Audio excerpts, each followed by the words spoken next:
A court of fairies and fiction. Acotar Girls Podcast.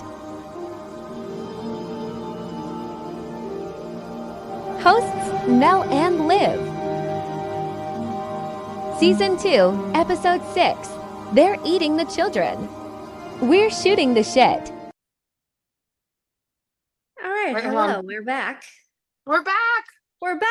So we left off shitting on Amarin and how suspicious she is, but I found something on my 12th reread of Acotar because apparently every single time you put more 2 and 2 together.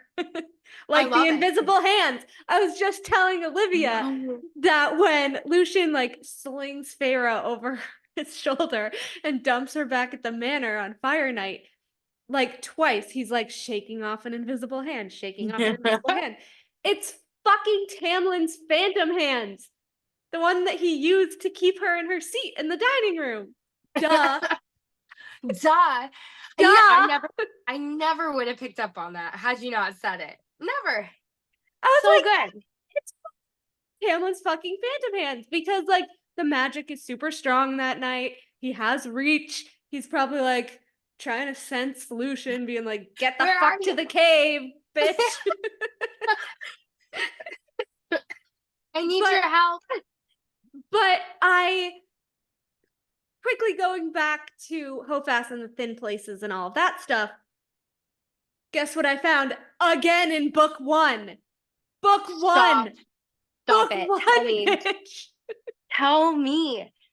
It is. Sorry. So on my Kindle, it is about 2.5 pages before chapter 20. Okay. Acotar. And it's when the adder shows up. Yeah. And I love that part. Yes. And I think we talked about the adder scene. We talked about something else about the adder scene, I think. We did. A couple times. We did. But I don't think it was this. Maybe it was this, but I don't remember. So we're going to repeat it. Sorry if we already said it. But I think it's I love book 1. But I think it's just a very super interesting tidbit after we learned about the thin places and everything. So the adder says Amarantha sets the monsters loose as gifts and reminders of what will happen if she catches you trying to break the terms of ... And it says, he's not, Lucian snarled. Now get out. We have enough of your ilk swarming on the borders. We don't need you defiling our home, too. Then he says, for that matter, stay the hell out of the cave. It is not some common road for filth like you to travel through as they please. Tamlin loosed a growl of agreement. So, wait a second, ma'am. Wait a second. I didn't even think about that cave as that cave. Tamlin's cave. Talon Fire Night. Fucking Wild Hunt.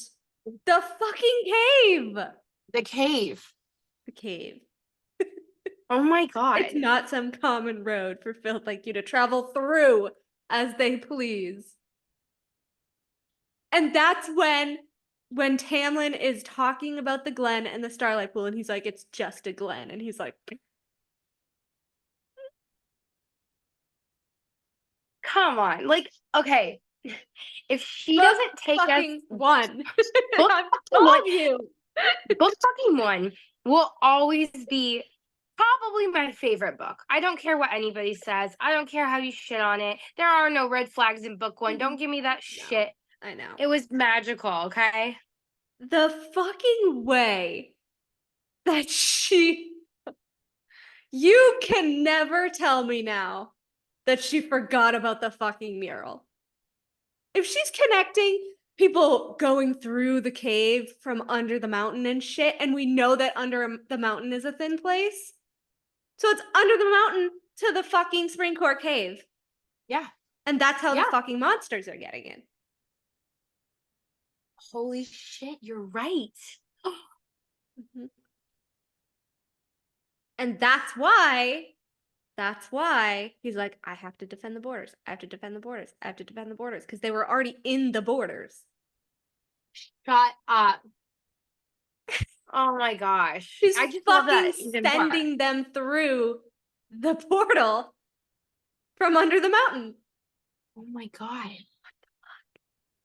What the fuck is right? Yeah. Mm-hmm. Oh, book Mhm. 1. I love you. Lucian, burn in hell. Lucian, did you not learn your lesson the first time? Keep your eyeballs, sir. Keep them. Lucian. My God. Oh my God. I love that Lucian called Feyre filth, though. He was so mean to her in book 1. Okay, but like He was such she a dick. murdered his best friend in cold fucking blood. Yeah, Would you be nice to someone who did that? Because I would not. I probably would not. If they're like, okay, well, they're supposed to save your life. I'm like, but they fucking killed my friend. Like, the hell? And then I know. there's a scene in chapter 20 where, again, she's like going through, like, what's the great rite? It's a very fairy ritual, but what the hell was it? From the weapons, it had to be brutal and violent, especially if Tamlin's beast form wasn't weapon enough.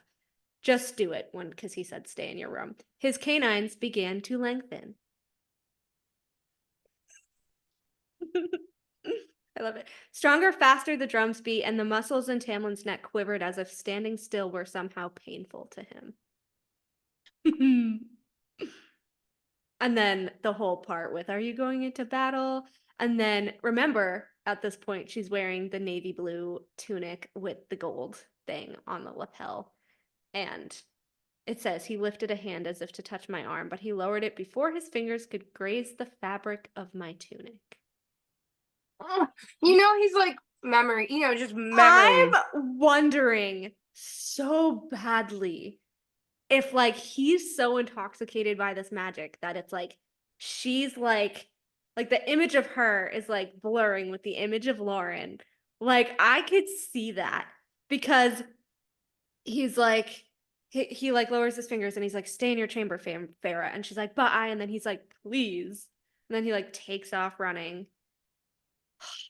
The muscles in his back shifted as he leaped down the short flight of stairs and bounded into the garden as swift as a stag. Book 1, baby. Book He's 1. so hot. How do other people seriously not see that? That's all I want to know. Oh, the red flags. Oh, the red flags. Shut the fuck up. Just shut Okay. the fuck up. And also, like, you all fell in love with book 1. Like, you continued on a series. So don't fucking tell me you don't like book 1 when you finish the entire series. So I feel like this happens to me all the time. So What? I had a little bit of a theory the other day after when I told you I was. So I'm reading book 1, but I'm also kind of going through Acotar again because I'm kind of obsessed with that. I love that you love Acotar. There's so many little details. So, like, the High Lords meeting's my fucking favorite thing ever. And I'm like, there has to be more. There has to be more details. There has to be more details. It's actually one of my favorite scenes in the entire series is the High Lord meeting. I love it. Yeah. So I was like, I had like this little tiny theory after reading the High Lords meeting again when Callias is talking about like the Winter Court kids and all of this stuff. And so it was reminding me of for some reason, it was reminding me of House of Sky and Breath when Bryce is going through the big screen of the planets that they conquered or whatever. And there was one, I don't fucking remember its name. I think I have the screenshot somewhere because I went back and I got the screenshot. But she was going through and like one of them said like, oh, like children were the best food or whatever. Like children were the oh my god, Melody, you're so smart. So then I was thinking, okay, so maybe Amarantha used the excuse of Rhys defending Callias, however you say his name, as a chance to feed off of the children instead. And I did get the quotes.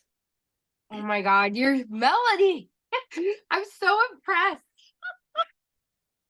But So okay, hard so to my love point it. was because I feel like this is happening more and more and more and more. So me and the other crazy theory people, I feel like we're all on the fucking same wavelength because Michelle, who does theories on TikTok fucking constantly, I shit you not, like I got the screenshots and I went on TikTok today and she literally posted the same fucking theory.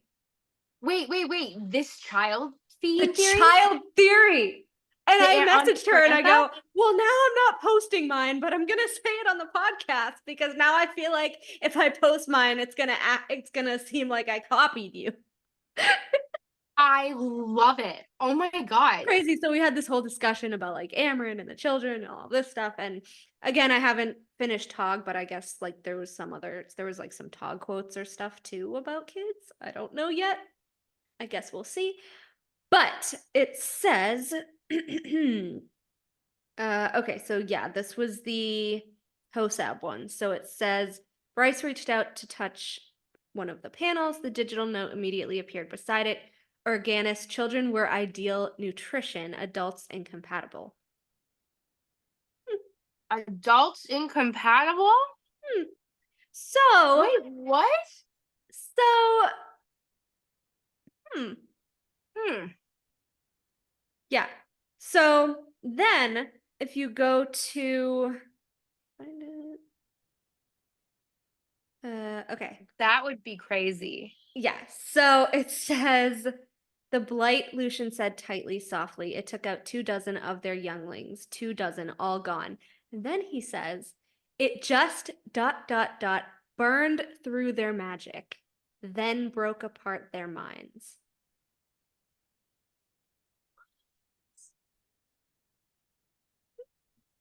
Burned through their magic. So Amarantha claimed she sent another Daemati. But was it really her and a Daemati? She was fucking feeding on the kids. Come on. I seriously will freak the heck out. That's true. There's more. There's more. Tell me. When Gwen is telling the story about the attack on Sangerva, who the fuck were they looking for aside for the feet of the cauldron? Ma'am. The motherfucking children! Oh my God. Oh my God, they were. They were looking for the kids.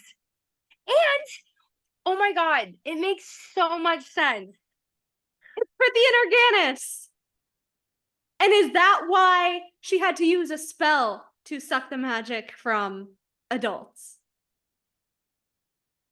Oh my God.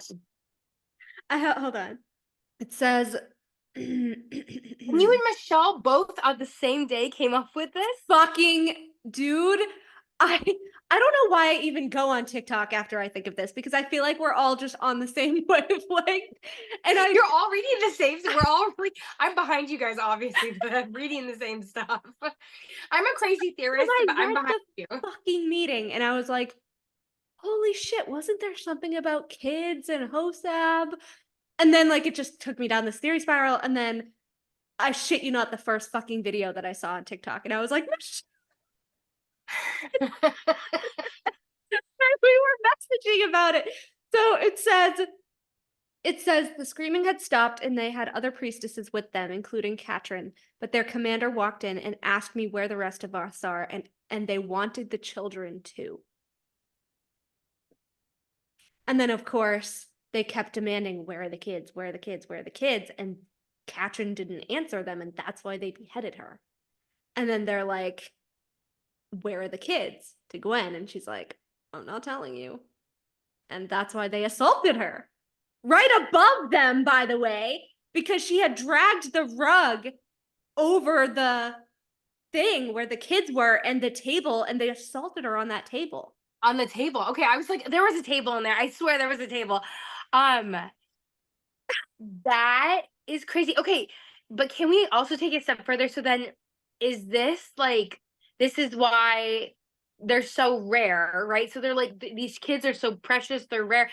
Like, is there emphasis on this as foreshadowing of like Nick's being hunted or in trouble? I don't know.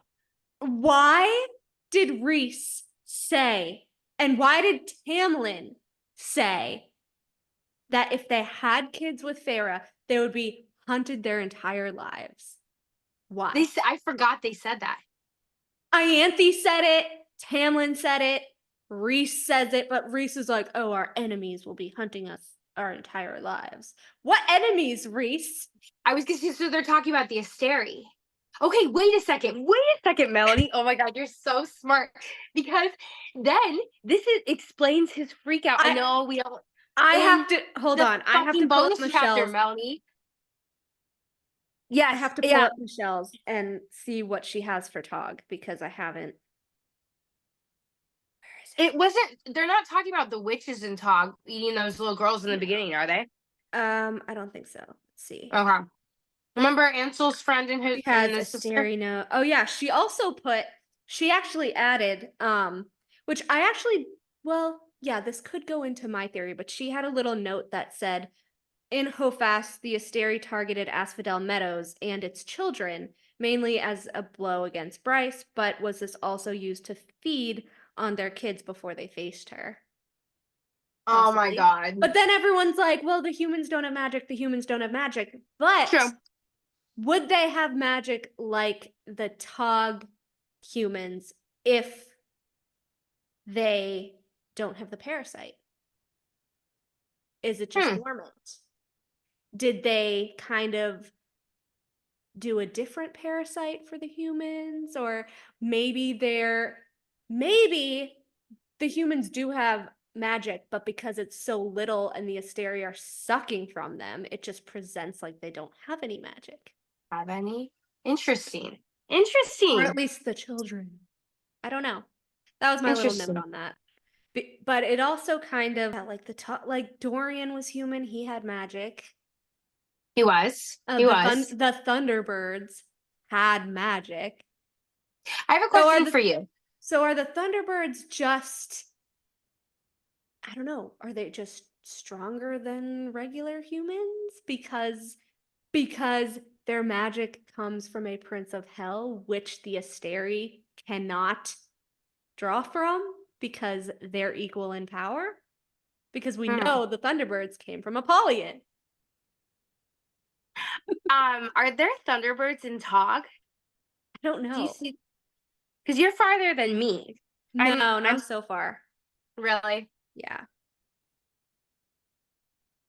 Okay, here it is. She says, when Aderlin invades Terrasen, the magic school Devilin is attacked, and none of the children survive. Oh my gosh. So she wondered if the incident was to power up before they fully invaded Terrasen. Oh, that's such a cool. This is so cool. To me, if this is the truth, like I love seeing this being connected through all three series. That's amazing. Mm-hmm. Mm-hmm. And it is really interesting that the temple, the school, like the kids in the winter court, brilliant. And it's like it has to be true. There are too many attacks like that. And can I say something that just came to my mind? What? Tell me. What if the reason that the spring court kind of seemed so like thin and barren or whatever was because when Amarantha first or when Hybern and Amarantha like first cursed him or whatever, what if they like fed off all the children? Like they just took all the children? Because remember when I said that I thought that like maybe Tamlin had like sentries and their kids and like all that stuff around or whatever, and that would also explain why he had children's books. And now there's no children in the spring court. Yes. Oh my God. But also it kind of ties in a little bit like Alice's storyline and like how like her nephews Hide were the so nephews. Hide the hide nephews. the nephews.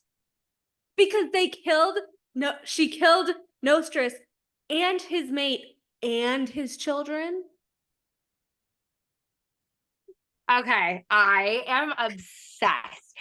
You just made my day. Like now I'm gonna be thinking about this all week. Oh my God. Yeah. So yeah, here it is. Here it is. Here's the other one from book 1 when they're talking about Alice's nephews. It says, Yeah. oh my gosh. It says, my contact says so this is like when Lucian's talking about the Winter Court, I think. Took out 24 of the younglings, and then it keeps going, and it says, burned through their magic, broke apart their minds. No one in the Winter Court could do anything. No one could stop it once it turns its attention toward them. Their grief is unfathomable. My contact says that other courts are being hit hard, though the Night Court remains unscathed, but the Blight seems to be sending its wickedness this way, farther south with every attack. All the warmth, all the sparkling joy drained from me like blood down a drain. The Blight can truly kill people. I managed to say, younglings. It had killed children. Like some storm of darkness and death. And if offspring were as rare as Alice had claimed, the loss of so many would be more devastating than I could imagine.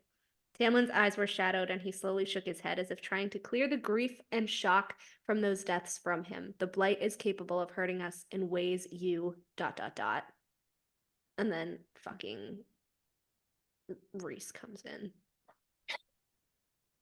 I think. Oh my gosh, I love it. I'm like obsessed. I just can't get over it. So I was like, what's with the kids? What's with the kids? I go, I swear to God, there was something about the kids in Hosat. And I was like, oh shit. So Organis. That's funny because I think we thought and Orestes. And do you remember what Ianthe wanted? She wanted to create the most powerful children with Reese. Yes. And she was literally working with Highburn. The bitch. But why would Ianthe want to create children knowing that they would just be like food? Because remember, he was going to put her in power. So she's like, you can eat my children if you give me a throne?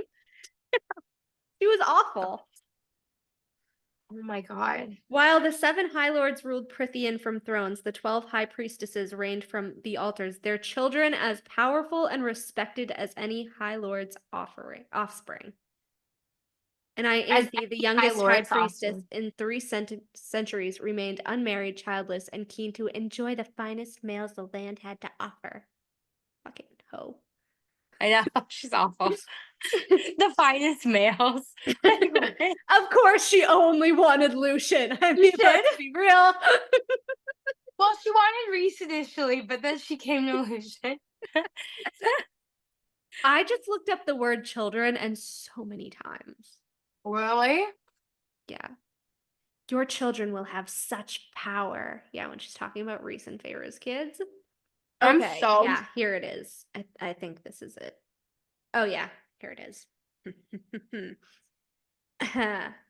Yes. So, I think I've been over this before, but Callias is like, you stood beside her throne while the order was given, and Reese is like, I tried to stop it. Tell that to the parents of the 24 younglings that she butchered, that you tried.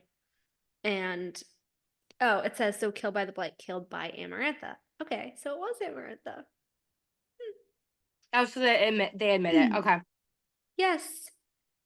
So then she says, Baron. I fucking love Baron.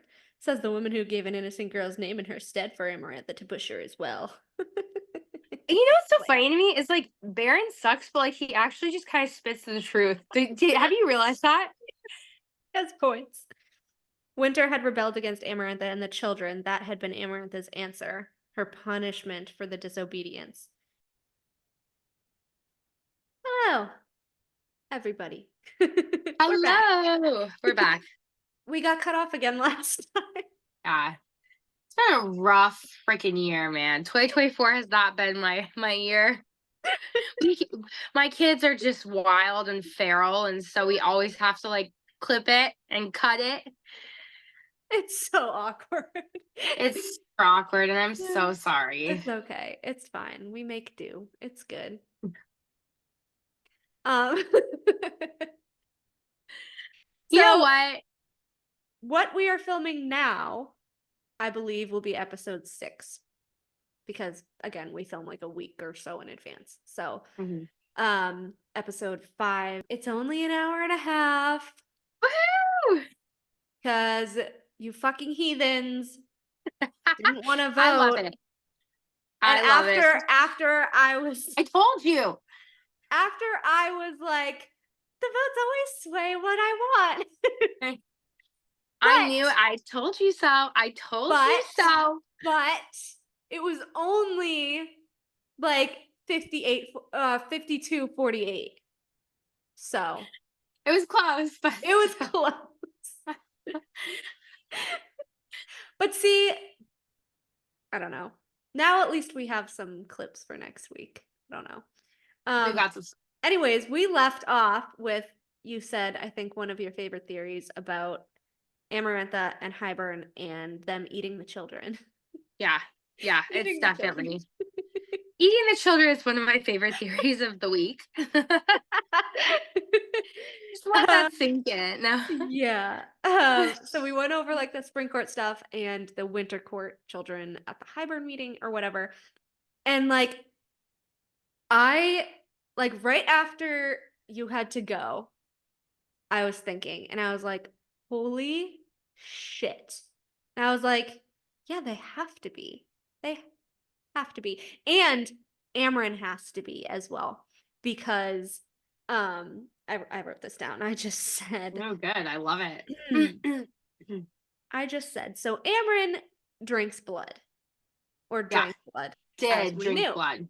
Yep. 2, was that a way to suck power? I feel like power would be in the blood. Well, no, because it was lamb's blood. I was just gonna say, to be fair, she's kind of like a vegan vampire. Like, Yeah. oh, I don't want to drink from people. I love that. So she's kind of like, yeah. So maybe that's why. I mean, she was powerful, but like, was she? Like, she never did anything. I know.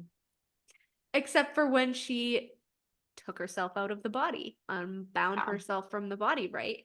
So maybe binding herself to the body was more like, okay, then she just had kind of more fae habits, I guess you can say, except for the blood thing.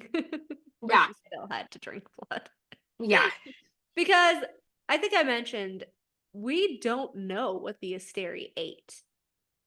We don't. It's never touched on, is it? Mm-hmm. Yeah, we never saw the Asteri eat. We never saw Amarantha eat. We never saw Hybern eat. Just Amarin. Just Amarin. Yeah. Whatever creature she was. It's weird. So I said, also, oh, go ahead. No, go ahead. No, I don't want to talk about it right now, but just food for thought for us for later. Could Amarin actually legitimately be a vampire? Like, could Fury Acotar be a vampire as well? Fury. And we'll talk about that later. But just thoughts. Maybe. Thoughts. Because we see vampires in Crescent City 3. Yeah. But like, did they, I mean, but like, she was like this big, like, phoenix type bird thing. I know. It would depend on if vampires have a second form, like shifters. Yeah. Going back to, again, Vampire Diaries, when Damon was a crow. Yes. A crow. Of all birds, right? I know. It keeps coming up. It keeps coming up. But anyway, okay. I said that I want to remind everybody that in Akawar, when Lucian and Farah are fucking around with Branna and Dagden, and like, you know, that whole little, as much as I hate what Farah did to the spring court, her and Lucian scenes, every time she's with Lucian, I love it. Like, she treats him like shit, but there were a lot of really good heartfelt moments in there. You think so? Yeah. I mean, just Really? funny ones, like really fucking funny ones. Yeah, yeah. Like, I love Tamlin, but I don't know why. I just thought it was fucking hilarious when like I think it was Branna or whatever, like threw back the tent and she's like curled up against Lucian and she's like, I knew you were fucking she's like, I knew you were betraying him. And Lucian's like, what the fuck? And Farrah's like, Yeah, it's awful. I just got pissed. I was like, Lucian, how the fuck are you not putting leg this over his together? waist. I hate that like she did that to him, but I don't know. That fucking scene just reads so funny to me. He just like, but like also Lucian kind of just like let it happen. I don't know why. I was like, I think he like kind of asleep and it was cold and Lucian has fire in his veins, so she was like curled up because he's warm. I think he kind of deep down liked it a little bit too. I'm like, I mean, he's very comfort deprived, so I'm sure he was just like, okay, enjoying it. Yeah, not even like a creepy way, just like he just wanted cuddles. like it's nice. He wants, yeah. He just wants cuddles. Lucian just wants some cuddles. That's all. Poor Lucian. Poor Lucian. I mean, technically, Feyre should be his sister-in-law, but we don't No. actually know if that'll ever come to fruition. So We'll see. Anyway. Yeah. So, anyways, they're doing that whole fucking around bit, and then we see a few brand new children of the blessed come over. Yeah. And that was a very, very, very confrontational scene, bittersweet scene, because they're like, oh, the fan, oh my god, they're so gorgeous, and they keep looking at Lucian and Dagden, Yeah, and they're love like, that. like, I love that scene. which, as creepy and disgusting as Dagden is, he has to be some kind of hot. Totally. Which is why, just putting a little thread here, which is why I think he is the Daemati that Amarantha used to shatter the kids' minds. And I think that he probably just glamored his eyes to look purple or violet like Reese's, because he even says like, she, made it look like it was me. She made everyone believe it was me, right? So if she made everyone believe it was him, then it had to be someone who looked like him. Yeah. Yeah. Right? Yeah. And Dagden has the tan skin, the dark hair, and I mean, he has long hair, but again, like, I feel like with as strong as they are, glamours are just like easy. Like, oh, I can change my eye color. Oh, I can change how my hair looks, right? Or he could even like pin 100%. it up. Yes. Something like that. Yes. So that happens, and we find out that these new children of the blessed are like 16, 17, so they're technically actually still children. Yeah. These ones. And immediately Branna and Dagden are like, you did the right thing. Come with us. And Farrah's like, no, they're gonna fucking eat you. Eat you! Eat you! I mean, I guess it was easy They're gonna to kill you. tell. Like, yeah. I mean, I think Farrah was just like, okay, Hybern hates humans. They're just gonna slaughter them, right? Yeah. Yeah. But they legit, like, after they're like, oh, they're delicious and we're hungry. And then Farrah's like, what the fuck? And so she like tries to protect them. She Daematis them and tries to like, deflect their Daemati, whatever. And then she finally gets them to like turn around, and Branna and Dagden are pissed, all that stuff. And then, of course, like, they go to sleep that night, and then they wake up the next morning, and Branna and Dagden had hunted them down and eaten them. Yeah. Eaten them. That was a pretty shocking scene to me. Like when I read that they actually ate them, didn't just kill them, and like they ate them. They ate them. And they left like the piles of their entrails or whatever, like, which actually kind of reminds me of the pack of devils when they were killed, because it was just like clumps of them. Well, I'm just so confused because there's no record anywhere else of Fae eating exactly people. They don't eat people. Nobody eats people. So is it through their blood, like what is like, I don't know. no.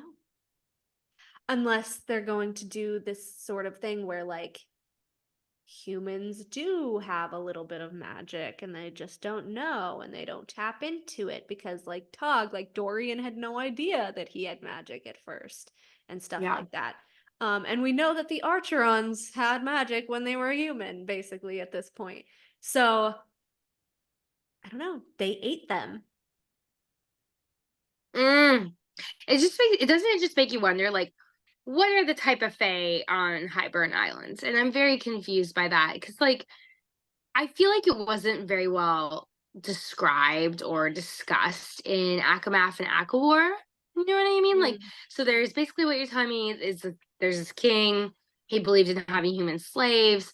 He lost the war. He's been stuck on his island with all of his fairy subjects. Who the fuck are those? And what happened to them after the Hybern War, by the way? We don't know they were anything. weakened and they just had alliances with the continent. Like, it's very not fleshed out, and it's one of my pet peeves. But if I had to compare it to something, I might compare it to like Marath and Tog, which again, I've explained, like they were like breeding the Valg with Fae to make witches, and now they're breeding the Valg with witches to see what those create. And I feel like maybe his subjects were kind of like creations. Yeah. Like I feel like they weren't actual fae, really. Yeah. And I mean, if he can do glamours, maybe he glamored them as fae because he looked fae, but he wasn't really fae. I would have really loved for SJM to have kind of gone into the whole Hybern Island thing a little bit more. A little bit The more. Hybern Island thing, Miriam and Dracon and their little island in Credia, and then we have the Valkyries and their foolish king. Who? Yeah. Who? Yeah. Yeah. Yeah. Those are like, and where did they? I mean, it said, oh, the Valkyries were all different fae from all over, but then how did they have a king if they didn't all live in the same place? Like, I'm so confused. I know. It's like these are the things that like even if we had gotten like a Hybern POV, like from King Hybern's like point, I don't know, it just would have been so much more complete and like fulfilling to me had we gotten like a little bit more of like a backstory or like a bird's eye view from like a regular peasant girl on Hybern Island, like the Briar, maybe when she was fucking trapped there. Like, dude, like give me Briar's POV in the Hybern camp. Literally. That's what I want. I literally want that. Her torture, what she heard. Yeah. If Tamlin was around. Yeah. I want to see Briar when she was like strung up there. Wasn't she on like a crucifix or something like that? Like it was like no, she was chained to the wall like fucking Claire Better. Well, she's chained to the wall. I don't know why I thought anything else. I know she was chained and like up top. Like she's Claire up on Better. a platform. Yeah. Which actually, if well, actually, no, they were older then. Never mind. I was almost gonna say, like, if Claire was a kid, maybe Amarantha ate her, but she was an adult by then because she was Nesta's age. Yeah.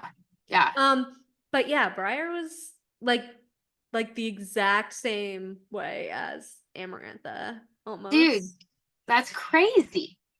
Give us those POVs. I know. I said, just to like think of this for a second, because I know that we keep changing our mind again about Amarin being all these different people, but I know that they said Sirius was dead, and I know that Apollyon said that he sucked her into a black hole, but if Bryce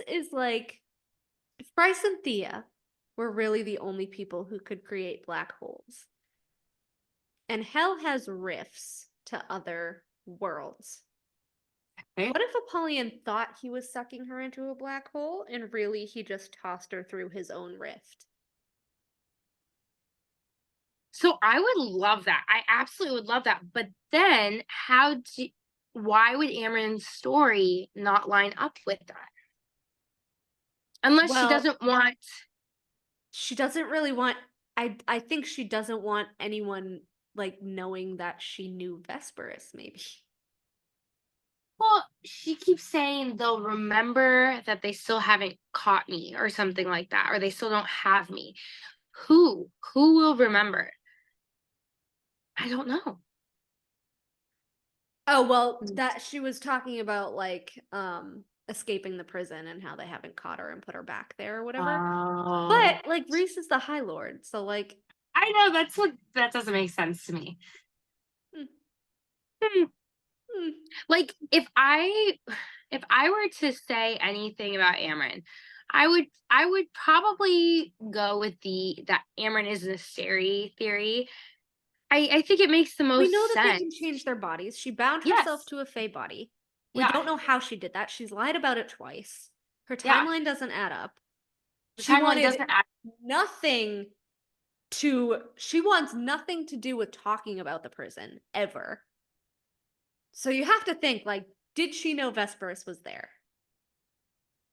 Because as I brought up before, the wind whispers everything. The stone can hear everything. It's fucking Vesperus. It has to be. So It has to be. was she afraid that Vesperus was going to wake up and be like, where's Amren? Or like, where's Sirius? Or whatever her real fucking name is, because she gave herself a fake name. Yeah. Yeah. It's interesting that I really like thinking about that prison because it's fascinating that Vesperus, like we said last week, she was entombed. And I actually love the scene when she was talking. She was like, Thea used to come and like look at me and Like, I couldn't. Yeah. I know she used to like stare down at me and look at me and I couldn't see her, but I could feel her. And I love it. I don't know why, but like dance on top of my coffin. She'd steal the floor over her and she'd just be like standing on top. I'm like, what kind of dance was like they doing? Like, I'm just like, what? Would that then be some type of foreshadowing? Like, what if, let's say, just to get kind of wild here, let's say Amren is the big betrayal. She comes out, she's an Asteri. She allies with Koshi because he's the last Asteri type being, 15,000 years old, so she has to have known him. And they ally. She's been working this side forever. There's a quote, and goddamn, I wanted to send it to you the other day, and I think I forgot because I was at work and then shit happened. But there is a quote that I'm trying to think of what it was. It was a quote that was like, oh my god, it was such a good quote too. What was it about? Maybe I'll remember it. It had something to do with was it Koshi? It was like right on the tip of my tongue, and then I can't. I'll go back. But I feel like, would that be foreshadowing of Amren maybe having to be entombed and Nesta having to close up something over her? I don't know. I don't know. Here's the thing. And when you think about it and where we leave off, I honestly feel like the answer is going to be in the next book. Yeah. I think, yeah, it has to be. It's going to be like Nesta the Dust Corp, but like, what if Amren's betrayal? Like, I think everyone's all focused on like the love and like the romance and stuff, but like, what if it's another action book where it's like Amren fucks everybody over? There's some lines where they're like, oh, Amren, oh, Amren, oh. Amren. Like, what? But Reese threw her into the void, or she went into the void of her own will, right? Yeah. And apparently she died. If Died. she was truly, but he could bring her back? If she was truly an Asteri, though, why didn't she go somewhere? The Asteri tainted the cauldron. They have reign over it. I know. It wouldn't have killed her. I don't think it would have killed her. I just unbound her. Or did she try to go back to that planet and it was Yeah, she dead? probably tried to go home, just like all the other Asteri. Because if you remember, Reese says when they get the Book of Breathings, he's like, if you help us, I will let you use the book to go home. Mm. Where's So you home, know- Amber? I know. But you want to know what? If she was truly an Asteri, I don't think that Reese would help her. I don't think he would let her go home. If she was truly an Asteri. She has to but be nobody an knows. Asteri. Nobody really knows, but she's got to be like half Asteri, half something else. She half angel, half Asteri, maybe. Maybe one of their creations, as we were saying. Yeah. Like an Asteri creation. Yeah. Yeah. She frustrates me too. Yeah. When I was going through, like right before we came on, I took a screenshot. And do you remember when I was telling you that when you were talking about Helion and his spell cleaving powers and everything, and I said that even though he's a High Lord, like Fae power wouldn't really trump Asteri power. Okay. Okay. Keep that in mind because I'm going to read this. And I was like, oh.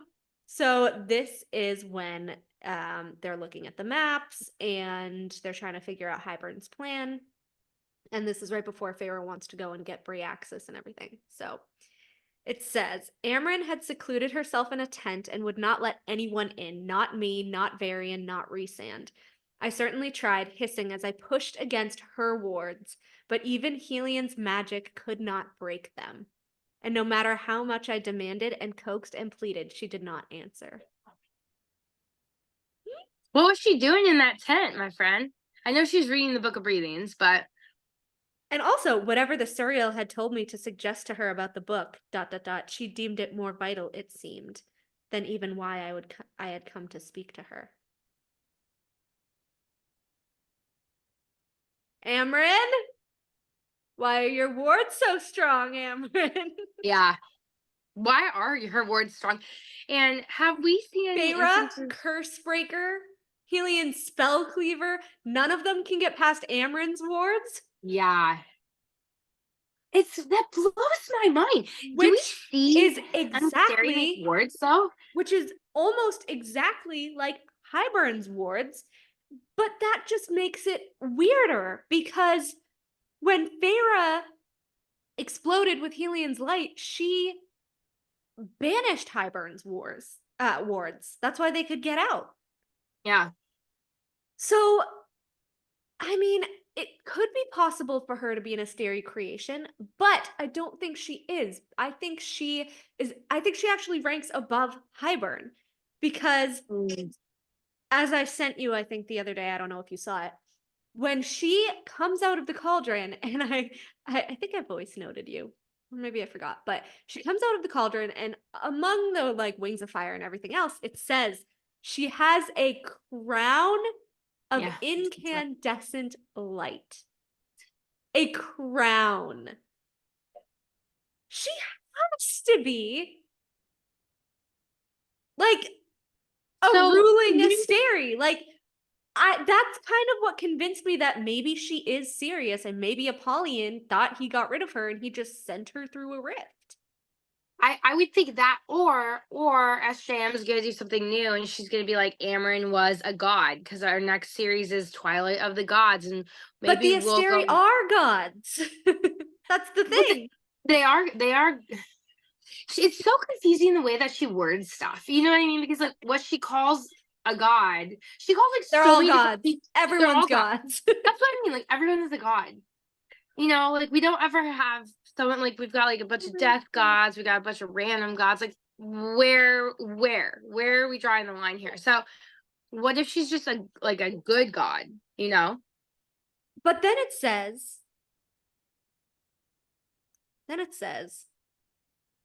perhaps it made me a coward, but facing Bryaxis on my own to bind it into a slightly more tangible body, Amren, and summon it here at last to smash through Hybern's army, ...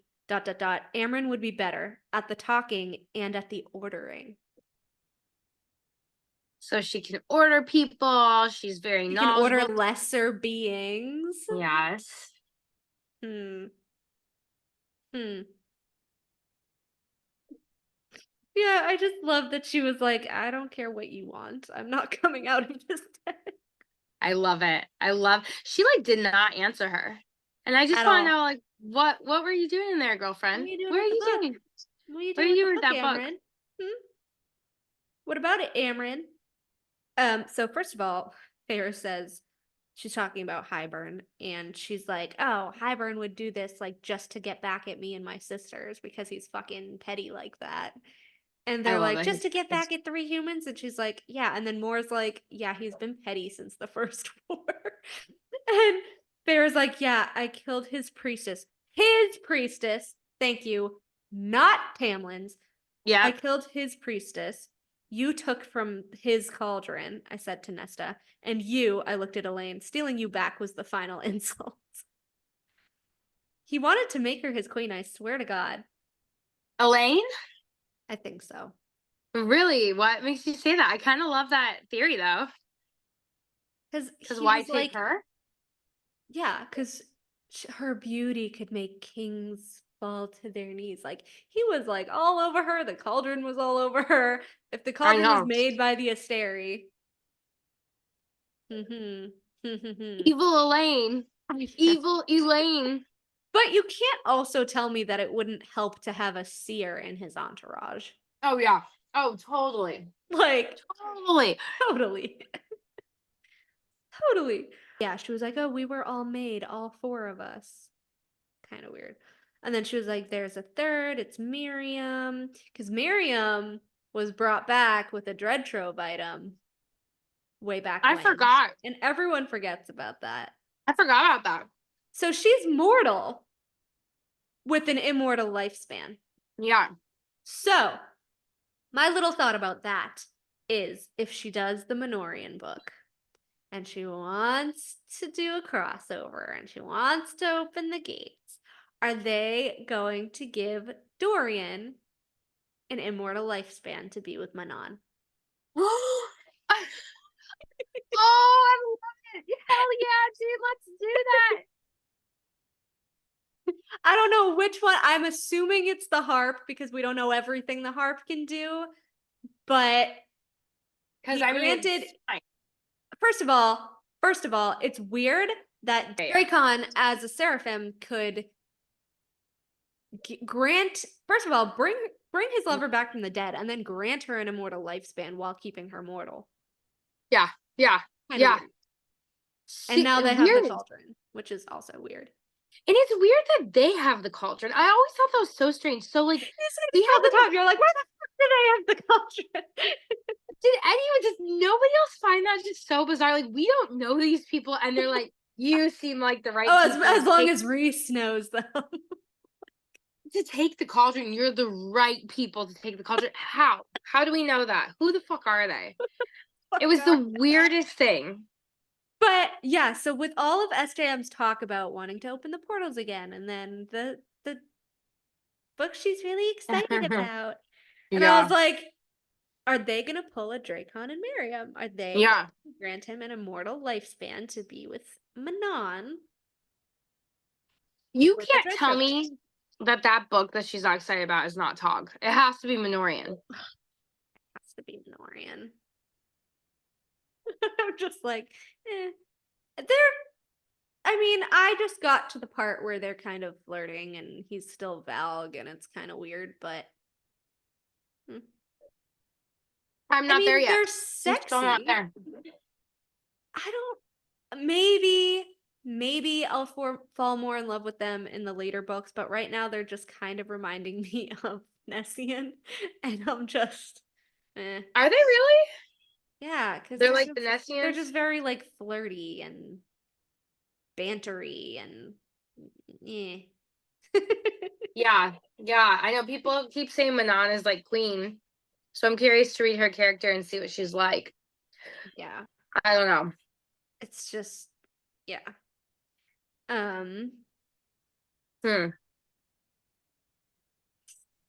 Let's just also remember that and I've said how much I love Nuala and Caradwyn, but they are terrified of Amarin. Yeah. And Amarin hates wraiths for some reason. All sorts of wraiths. The water wraiths, the shadow wraiths. She just does not like wraiths. I know.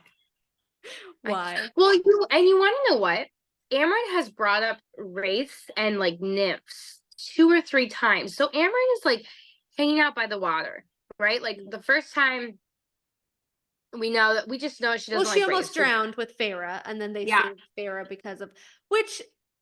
And she was like, only you, Feyre, only fucking you would, give a gift to the wraith and do X, Y, and Z, and they would save you, Yeah. But and then she's like, oh, I just heard someone talking about Narbin and Amarantha when she threw the sword into the sea. It was some nymph. The passing water nymph.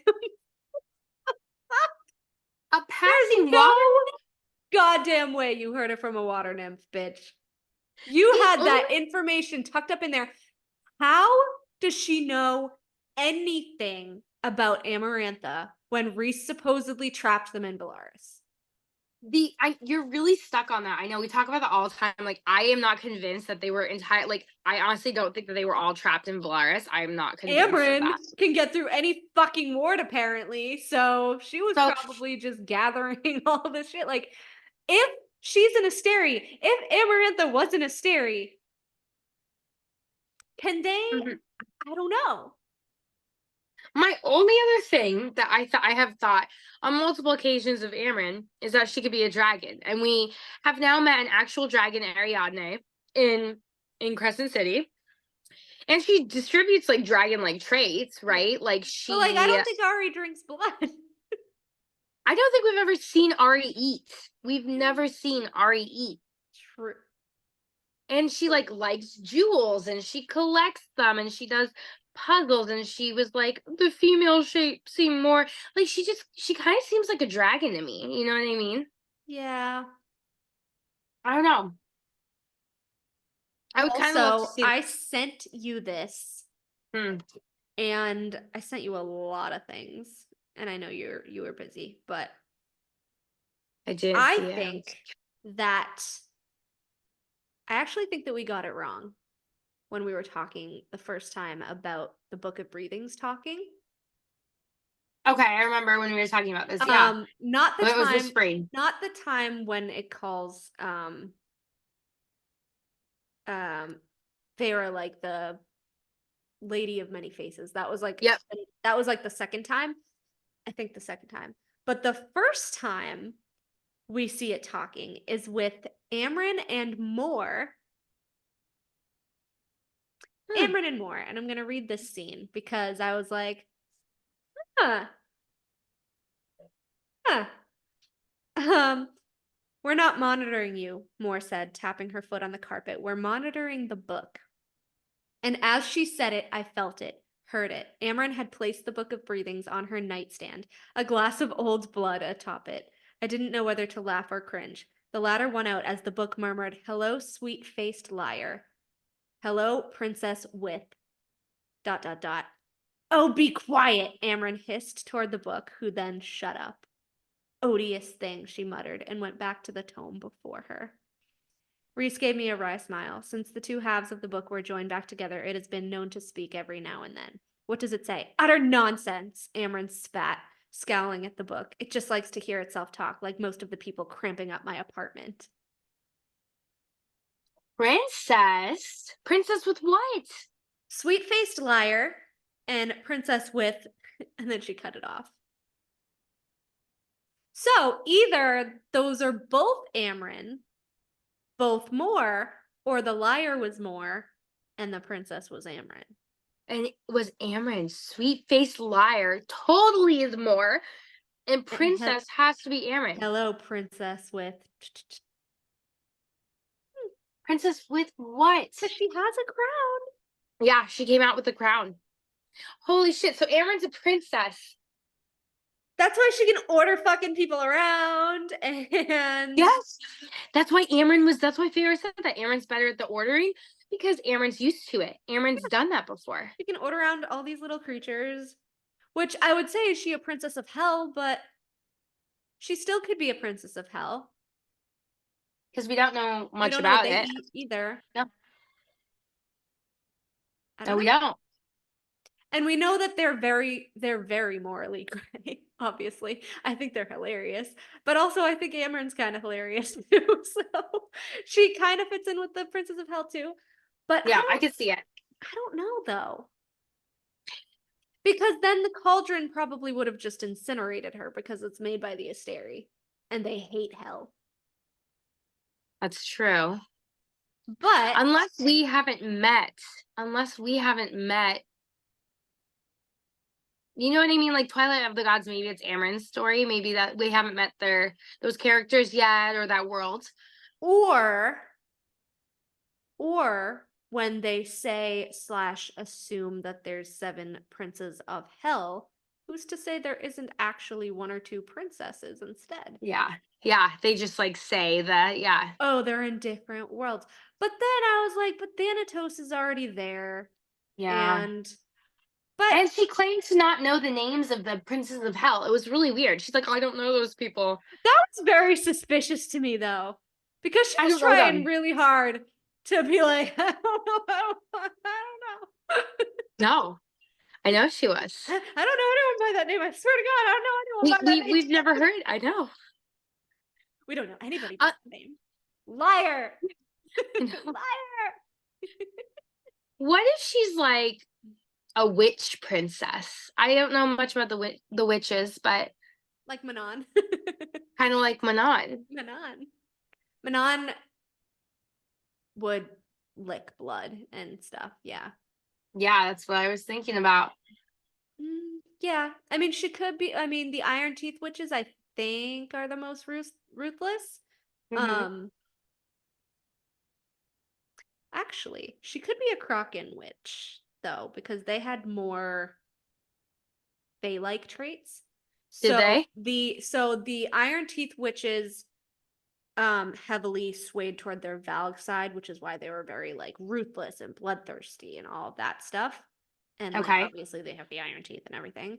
And the Kraken witches leaned more toward their Fae side, so they looked more normal and they could act a little more normal and all of that. Which kind of makes me think about how we said Moore is a witch. Yeah, I know.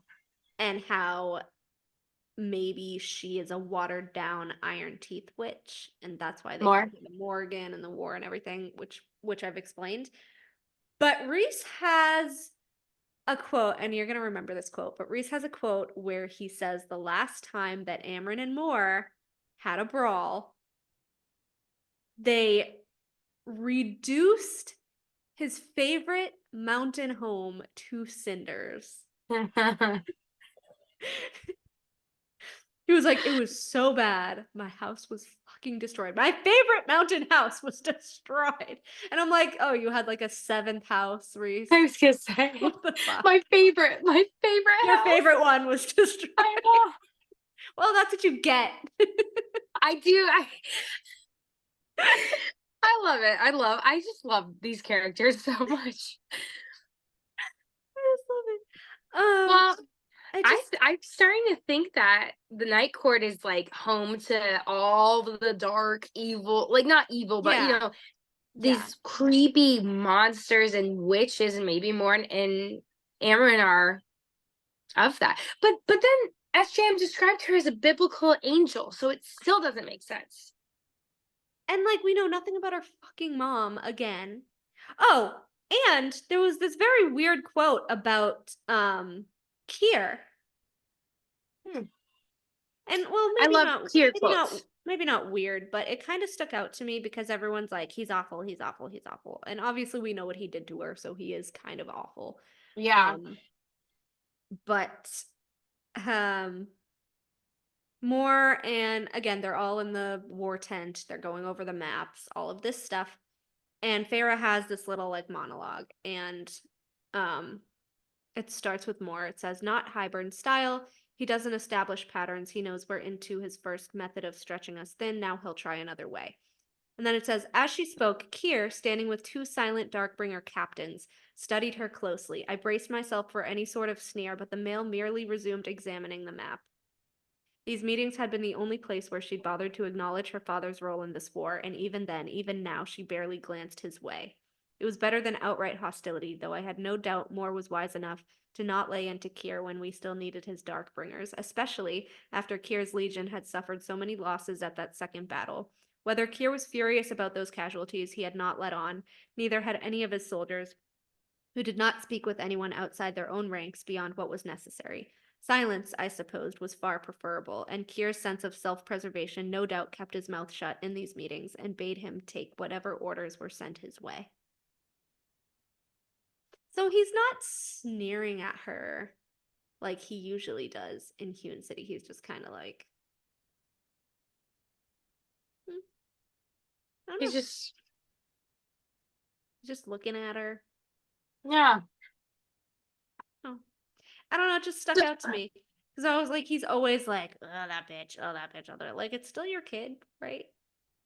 I know. I've always thought that. Like, I find their whole family dynamic very odd. So one thing about that scene that I find interesting is that they're away from the rest of the Hewn City court in that, right? And it's a private, except for like the Darkbringers, yeah. Except for the Darkbringers, but there were only 2, I think, in there, right? Yeah. So I'm wondering, is his hatred, is all of this just an act? Because when they're alone, they're kind of civil, I would say. Like, not really, but he was pretty quiet there. I'm wondering if the brutality stems from her mother and not Kier.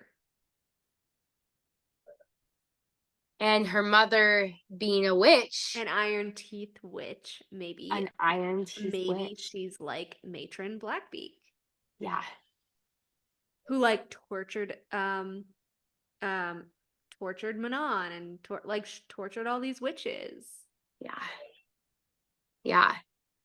I actually kind of am glad that you brought up that quote because it's very good scene. Which would lead back to, oh, my mother banned me from their quarters. But can your mom do that if she's so subservient to your dad? Yeah. And I find there to be a startling lack of witches after we talked about them in the Bog of Orid anywhere throughout Acotar. And the fact that she drove an iron nail, the fact that they drove an iron nail through her womb. Yes. That sounds like very a fucking Iron Teeth matron thing. Yes. Yes. Right? It does. So, I mean, she's like, okay, Kier had people hold me down while he did it or whatever, but like, what if? No, like, what if? I feel like Kier is kind of a pawn between her mother and Thanatos. I don't think he's as powerful and whatever that we're supposed to believe. Because I think he's like, oh, he's the steward of Hewn City. Okay. But like, we've never seen him really exert any power except being a dick. Yeah. Yeah, he's very much controlled by other people. And it's like, oh, we don't talk about Moore's mother. And oh, my mother banned me from our chamber. But then we just have, oh, my father had people hold me down while they drove the nail through my womb. So it's like, I feel like he's just kind of like a puppet on a string for them. Totally.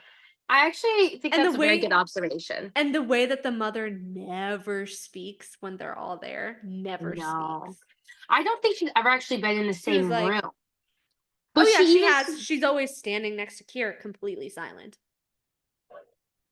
Weird. Yeah. So weird. Yeah. But then when Moore tries to break her dad's arm more, she's like, get out of our chambers. I know. Like, where was your voice 10 minutes ago? In front of Reese? Or you just don't want to? Yeah. I don't know. It's really weird. It's so weird. So they're obviously, even the mom is very controlled. She must be controlled by Reese or scared of him or because again, Reese, Valg, Starborn, Witch, High Fae, Illyrian, he's literally everything. Yeah. Super powerful. Super powerful. Part of everything. Yeah. Like he can pull rank on all 5 of those titles. It's funny. She'll never stand up for her husband here, like Therese, but they fight with more, like all the fucking time. Where is her mom during this war? Yeah. Where was she? Still at Hewn City? Is she taking care of everything then? The subservient little wife is taking care of Hewn City while you're not there? Yeah. Or is Thanatos doing it? Yeah. Where? All right, hello. I am now brandishing the mask. Whether it's Nesta's mask or Lucian's fox mask, you can decide that for yourself. But I do also have a truth teller with the stone on it and the little symbols, and it's a real knife. I freaking love it. It's so good. So when I tell people that I have truth teller, I have truth teller. That is so cool. I love that it has the blue like gem on it. Mm-hmm. All of it. Yeah. I should get a bejeweled one for Lucian. Like a gold bejeweled one should. for Lucian. Or you should bejewel it. I should get a gold one and like bejewel it. Can we start bejeweling daggers as like a side hobby and then like selling them online?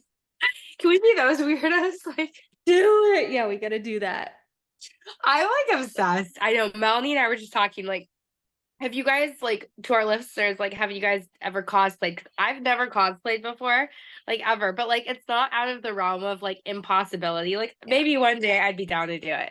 I have. It's been a while because like just putting the leathers on and everything is like such a, I don't know, hassle forever. But I cosplay Gwen and Azriel's daughter, Zaylin. Oh my god, Melanie, I love it. I have a bunch of those on my Instagram and on my TikTok where I cosplay Zaylin, and she will be showing up in my Nyx and Rosie second generation fic, which I posted last week, the first chapter of. So all the kids will be showing up at some point. I know. But I do cosplay her. She is obviously, like I said, Gwen and Azriel's daughter. So she's a Valkyrie. And so I put on the leathers and I have truth teller and I do all that kind of fun stuff. I love that Azriel gave his daughter a truth teller. But now, I mean, in the book, she's a twin. Like, they have twins. Az and Gwen have twins? Zaylin and Katrin after Katrin. I love that. So Zay and Kate, yeah. Oh my gosh, I'm so obsessed with this right now. I actually I did a second generation like art collection because I do like some of the AI stuff. I know. And with Photoshop, and I fix it to look like who I want it to look like. So I did like a second generation collection, and I do have Zaylin and Katrin, and I'll have to send it to you. But I did like all the kids. I did like Tamlin and Briar's kids, Lucian and Elaine's kids, like all the second gen kids that are gonna show up at some point in my fic.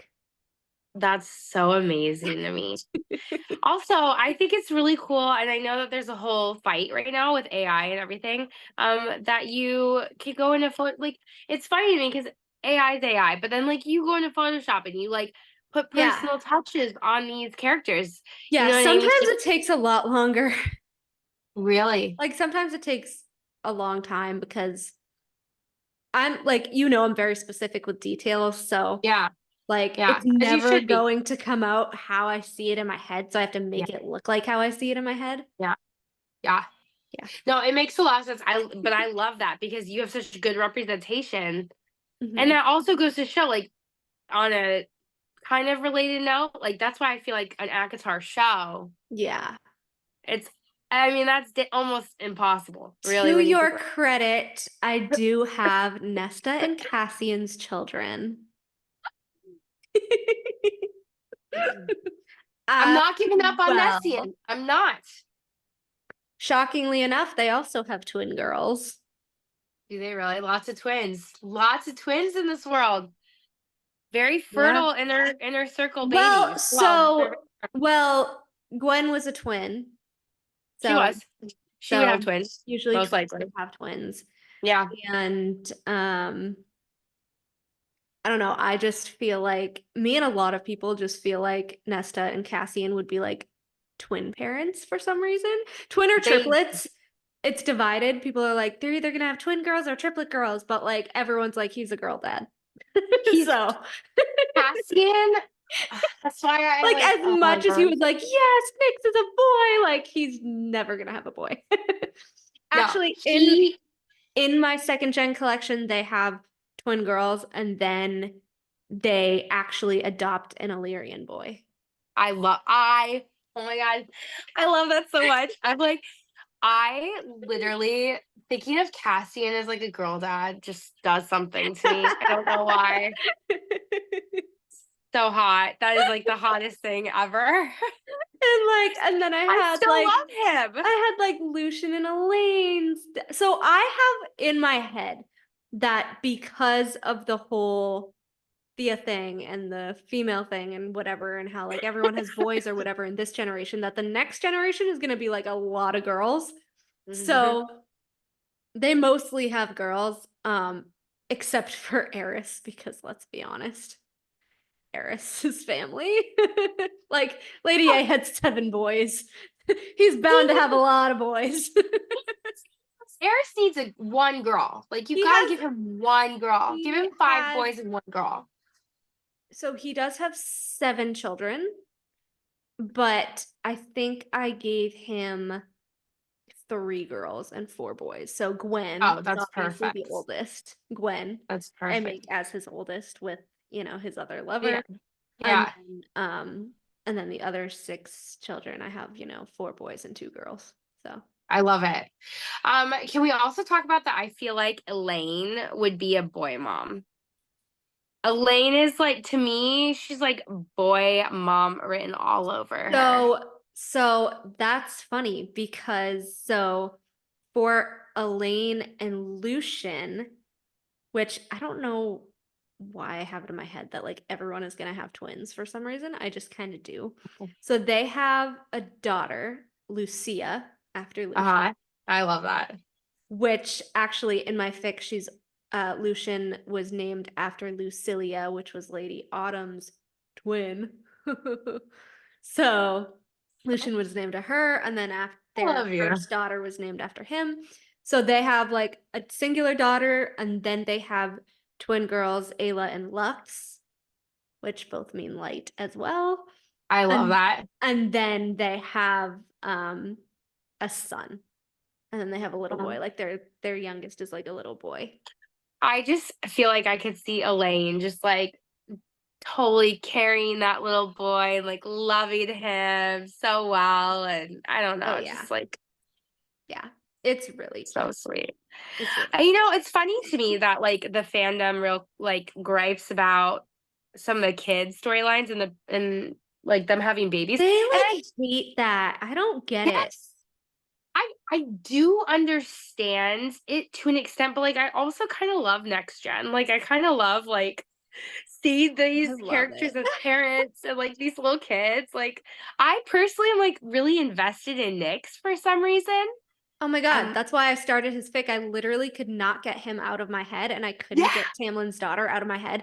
And so I had the idea for months and months and months and months and months. And like, I'm like, I just have to start this fic because if I don't start it, someone else is going to start it. Yes. And I love want it. I want it so bad. And it's so funny that you wrote the fic of like Nyx and Rosie because I literally probably spent like 4 or 5 hours the other day in my mind being like, if Nyx is going to end up with someone, however she's going to write this, it's going to be Tamlin's daughter. Convinced. And the mother has a sense of humor. Come on. The mother, I know. And that might be my favorite book ever. Seeing Nyx and Tamlin's daughter. And it would together. mirror Tamlin and Reese's sister not ever being able to get together. So I think it would be like, so how I'm writing it is like, not just like Romeo Juliet vibes, kind of like, yeah, it's totally Romeo Juliet. It's just my favorite. But also like a repeat of history and how like Reese would be pissed off, but like Tamlin would understand because he loved Reese's sister. And maybe Reese never knew that. He never actually told him. And all of this is gonna come out.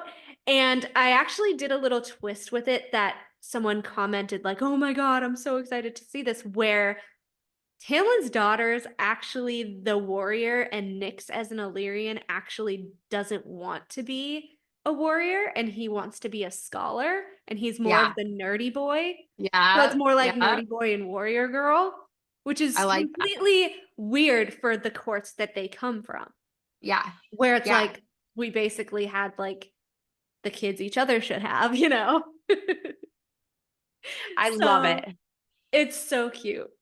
But yeah, so I have Tamlin and Briar. They have Rosie and Asher. And then Phazand has obviously Nyx and Novi, after Novelin, which is what I had originally named Reese's sister in my fics. And then I have, who else has a boy and a girl? Oh, and then Vivian and Callius has a boy and a girl. The girl's the oldest. Oh yeah. We don't know what they had in the last book, do we? Yeah. So in my fic, it's a girl, and I name her Winter with a Y, and they just call her Winnie. I love that. Or Win or Winnie. Yeah. I like that. I like that. Yeah. I love that, actually. It's funny that you wrote Nyx as a scholar, because when I was thinking about him the other day, that's how I imagine him. Like, I think he's going to be the best of Rhys and Feyre, like the best put together. And then like he's gonna have I feel like he's just gonna have the most in common with like Nesta, aside from the warrior, like really look smart and like really want to like. I feel like he's gonna be like super introverted, and he's not gonna want to go to the Illyrian camps and train. And he's like, like I'm writing it where like his like Rhys and Feyre are super powerful, right? So like when he was a stillborn and then got brought back or whatever, I wrote it that like he actually is not that strong. Like he does not have a lot of powers. What? I feel like you should write it where he's super strong but chooses not to use it. Well, so he does. Like, no. So like he has like the like elemental powers, some of the powers that Feyre has and stuff. Yeah. But the Illyrians specifically are like, you don't have our brute strength. Like you're like just a fucking runt. Like they hate him because he's not like he's Illyrian. He has the wings, but he doesn't have the brute killing strength. Yeah. And they are pissed that he doesn't. And Rhys is a little peeved that he doesn't. What? And like he's like, I don't like training, and like I'm never strong there, and they always make fun of me, and like, you know. So he's not a strong Illyrian at all, which kind of sucks. Don't do that to him. But he is strong in his other magic, like the darkness, the shadow powers, and you know, we'll see some things manifesting perhaps. But I like it. He does not have the killing power of the Illyrians, and therefore he does not need siphons. Interesting. When I was thinking about writing him, because I've been writing a little bit and stuff, and like toying, writing around. I was gonna write him as like, he's obviously like the best of everything, right? Like he's super strong, he's super smart, he's blah blah blah. And like all the women like fawn over him, especially when he's like a teenager and growing up. And he's I'm like 20 in my thick. He would be like when I was thinking about it, I was like 18, 19 when he meets, and then like Tamlin's daughter, right? Like I was like when they meet, I was gonna have him be like really uninterested in everyone, all these girls, like totally not into anyone because like no one's good enough, and like, but then he meets Tamlin's daughter and he's like really thrown off guard by her. You know what I mean? Meanwhile, like in my chapter 1, they're obviously they only know what their parents told them. So yes, they hate each other. So they're enemies to lovers. But they've never actually met each other in my fic at this point. Yeah. So poor Tarquin, can I just say, poor fucking man. Because High Lord, and they have both convinced their parents that they can go and do their own emissary courtier or whatever work in summer. And of course they don't know that they were sent at the same time, and they literally run into each other at a market, like in the outside market, and Rosie is just so abrasive. And I fucking love her because she's literally Tamlin as a female. And so I love she's it. so abrasive and like rough and tough and Wait, eh, you had the meeting in the market? yeah. When I started my Nick's Tamlin daughter, because I wrote it the other night, they're meeting in the market. What, would you hate me if I wrote my own? No, no, you Did okay. you fucking read my mind? Did we talk about it? Because I literally have them We did meeting not in the talk about it. market Okay, in not for Solaris. nothing. And when I sent you that thing today of the dust jackets, and you were like, I just screenshotted that. I did. Oh my god. I'm sorry. I can't control my mind powers yet. All right. We share a brain. I shit you not. I literally You not. I screenshotted those dust jackets. And I was like, oh my gosh, do I do it? I was like, this is such a splurge. I feel I like was like, this is look what I so just like bought. I saw that and I screamed and I was like, I told my husband, I was like, what? Oh my god. Yeah, so Yeah. they meet in a market and they literally run into each other. And like Rosie kind of after a minute, she's kind of like, oh, this is their fucking heir or whatever. Like she kind of like taps, Picks like up she on knows who he is. And he like just doesn't poor know. Nick's poor He has Nick. no idea. He's yeah. He's got a little Pharaoh brain going on. I'm sorry. I He love just it. I kind of takes love after it. his mom in that respect. I He's love gotta it. process a little. So he literally doesn't get it until like after they're brawling and whatever, and he's like, "Oh shit!" But we immediately have the dagger to the throat scene. But it's I Rosie with see. Nyx because she like slams him up against the wall and like his wings are like scraping against the brick and she like has the dagger against his throat and she's like, don't fucking touch me again or I'll slice your throat open. And like because he's like, wait, and he like grabs her arm because like they were fighting and it's great. It's lovely. I love it. I love it because, like, but I love your take on it. It's so different from what I would have written too. Someday, I want us, if like we can ever get our shit together, if you are ever open to it, to like actually write something together because I feel like it would be so We freaking have good. to. We definitely have to. But we're also Tauruses and we're very stubborn, so I feel like we Oh could yeah. also, like, you know, So that actually mirrored one little tiny thing, one little tiny scene with Lord Devlon as well during the war. And I'm like, why I are like all these dicky people being made out to be kind of unless they're not dicks and there's like legit reason for all of it and we just don't know it. So, of course, Cassian says that if I end my life defending those who need it most, then I'll consider it a death well spent. And then right after that, it says Lord Devlon for once nodded his approval. I wondered if Cassian noticed it, if he cared. His face revealed nothing, not as his focus remained wholly on my sister. So this was after they're talking about, this is after how they're like, do we let the humans stand alone? Like, do we let them get slaughtered? And Devlon's like, no, we'll fight for the humans. Like, what? I've been thinking about Lord Devlon all day long. All day long. When I first read these books, before I read Silver Flames, I was convinced that Devlon was Cassian's father. I thought I was just gonna say that. Mhm. I was just gonna fucking say that to you. I like I kid you not because I'm like thinking about like writing this. Yep, I was thinking But about then writing I this was whole like, fan okay, fic. so he's like a piece of shit rapist. Like, that's kind of sucky or whatever. But like, I don't know. I feel like he doesn't hate him as much as he leads on. Maybe it's just us and we just try to like, I don't know, make everyone That else emotion. better, but I was like, I thought that. I was literally, you must have been reading my mind because today I thought that I was like, it's interesting that there's such a connection between Cassie and, well, he's from the Illyrian Warren camps. We should do it. fucking love him. And where did I put this picture? You love Nyx? Yeah. I love Nyx too. I'm like, and like to me, I'm like, Nyx is he's gonna be super hot. I mean, like, let's be real. He's like the hottest. And Let's be real. let's be real. He's gonna be the best. I had it to where like Tamlin's daughter was like shopping in I saw that the other.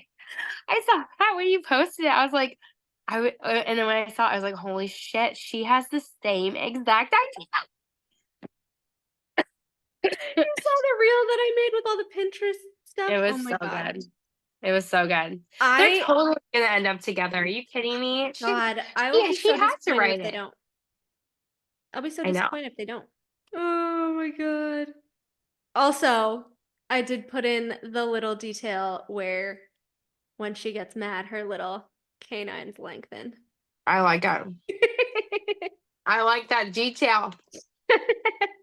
Yeah, it's like he's like, not that he's bad at training or sparring, he just does not prefer fighting to his academic studies and the things he can learn within the night court libraries, which seem far more interesting than kicking and punching and swinging swords, in his opinion. He's a mini Dorian and Lucian.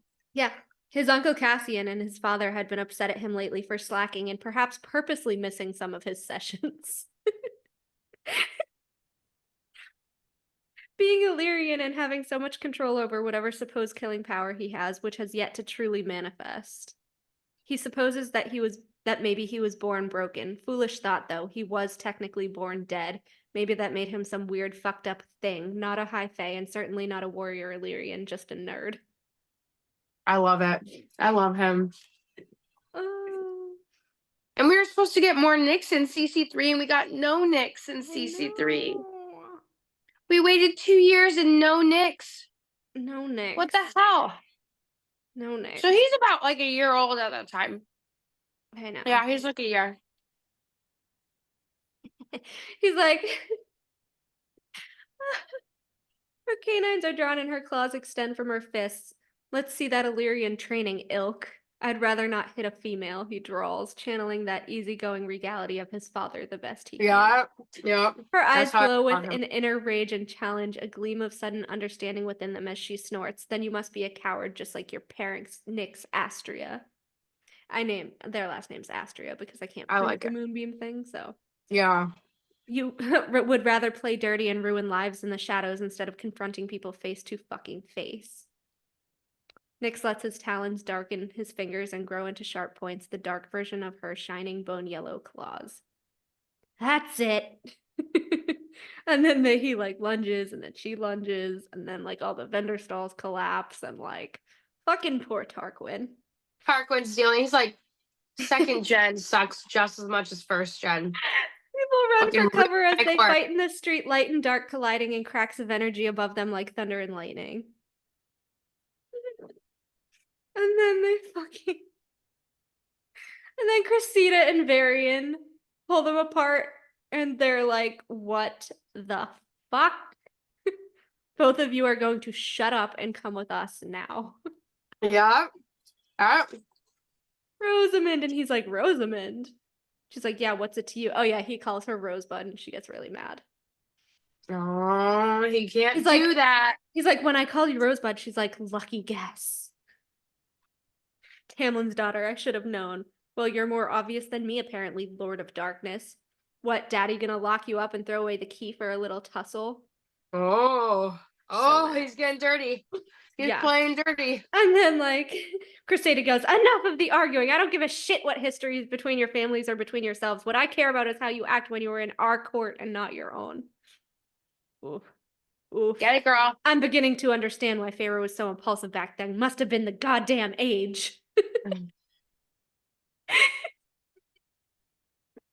It's true.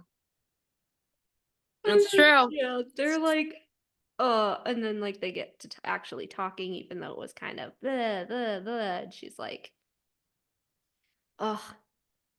yeah, they go into like, look, we're probably going to be stuck here till we finish whatever awful punishment they deem fit to give us. We could at least pretend to be civil. Civility went out the window ages ago when your mother and father devastated my people and my father. Yes. I'm so glad my father met my mother instead of languishing over yours. His jaw ticks. It goes back further than that then, when your father killed my aunt and grandmother. I love it. Yes, this is the Romeo and Juliet we need. My father was forced to witness that, and it's not the same thing. You know nothing, and your good-for-nothing asshole father didn't give a shit about the truth, not to mention that he came and aided his own father in slaughtering my grandparents and uncles. So good. They were fucking trash anyway, and it's not like your father offered up anything to the contrary. I love it. I love it. And then she's like, your grandfather was trash too. And they're like, it's fine. So our father's families were both awful, and the rest were collateral in the age-old war that's been going on between night and spring since basically the dawn of time, apparently. I love it. Who are you going to make fall first? Do you know yet? Who do you think? Are you going to make Nyx? It's gonna. He's the softer one, you know. Me too. So then he's like, maybe the both of us just know the only side that we know. There are usually 3 sides to every story, the biased reality of each side and the truth. She's like, what a wise adage. He's like, well, you're a good sparring partner at least. You're not. You drop your elbow and flinch too often, like you don't want to mess up that pretty boy face. So Nick smirks. All I'm hearing is that you think my face is pretty. Ugh, night court slime. Fine, Rosebud. I hate training. You're right. I'm not as well versed in fighting as I should be. An eternal stain to all my winged kin, I'm sure. You're serious, I swear to the mother. But you're an Illyrian. Yeah, last I checked. Perhaps biologically, but not in terms of killing power. Sorry to disappoint. I don't see killing power as anything to admire. As long as you can hold your own. At least you're useful enough. Oh, useful for not enough. Exactly what I strive to be. He scoffs. Wings fluttering in annoyance. I should have known you were his kid. Honestly, it took you way longer than it should have. I'm shocked he lets you be a warrior. Whatever your mother has told you, it was from when they were both in terrible spots, and nobody once thought about what my father must have gone through or how he felt. Everyone's focus was on your mother because of the curse. Nobody ever thought, you know what? Never mind. I don't have to justify him to you. Whatever I tell you, you'll probably fucking twist the way your parents always did. Yeah. That's so good. That's so good. This is pointless. Are you always this irritatingly fidgety? Because he keeps like fidgeting, and he's like, no, this chair just sucks because like his wings and everything. I'm so glad I don't have wings. They must be so heavy. And then he's just, ugh. And then Tarquin walks in, flanked by the Prince and Princess of Adriata, an icy expression that could rival Callias's on his face. And like that's where I ended chapter 1. Yeah, that's amazing. That's like really good. It's really freaking good. And like I wrote mine, but I feel bad. I can send it to you. You have to send it to me. I haven't posted it yet, but mine are different. Someone commented, Nyx and Rose start brawling. She honestly gives me Aelin vibes. Which, oh yeah. Hello. Tarquin is officially done. He's the nicest High Lord. Gets his building burned down, his book stolen, his vendors crashed. He's the gonna best. Be mad. Oh yeah. But Tarquin still learned his lesson not to send rubies to the enemies, at least. And then someone said, great start, so much action, love the contrast between the two characters, love nerdy Nyx, bet Rhys doesn't know what to do with him. Excited to see my man Tarquin in the next chapter. I love it. I love Tarquin. He's and then my favorite comment, like ever, they like wrote a paragraph. What'd they say? Read it. It says, for the first time in fanfics of this type, I am completely excited to read this story. I have a hard time reading Nyx and Tamlin's daughter stories because they usually make Tamlin so horrible that I can't read to the end. Totally rooting for Tamlin to be such a wonderful dad to Rose, and I want to see the dynamics between the Springcourt family.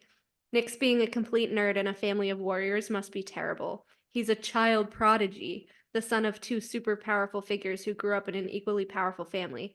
So it must have been very suffocating, as it happens most of the time, not being met with the expectations created for him. Are we going to see Nyx moments with the Springcourt family? Enjoyed reading the dynamics between Tamlin. I would enjoy reading the dynamics of Tamlin and Nyx. And Rose being a warrior in contrast to book-loving Nyx. This kind of exchange totally makes me weak in the knees, and I'm here for it. I love it. I love it. That was an amazing comment that person left you. Like, that was really nice. That was really nice. That was like really one of my first comments. I was like, Yeah, and I don't even know them. Like, it's not someone who comments all the time either. So Really? it's like completely random. But can you like imagine like Nick's getting along better with Chandler than with Reese? Totally. Just Like the sub- introverted kind of like, as long as you leave me alone, I leave you alone. I have my Yeah. library and Yeah, I know.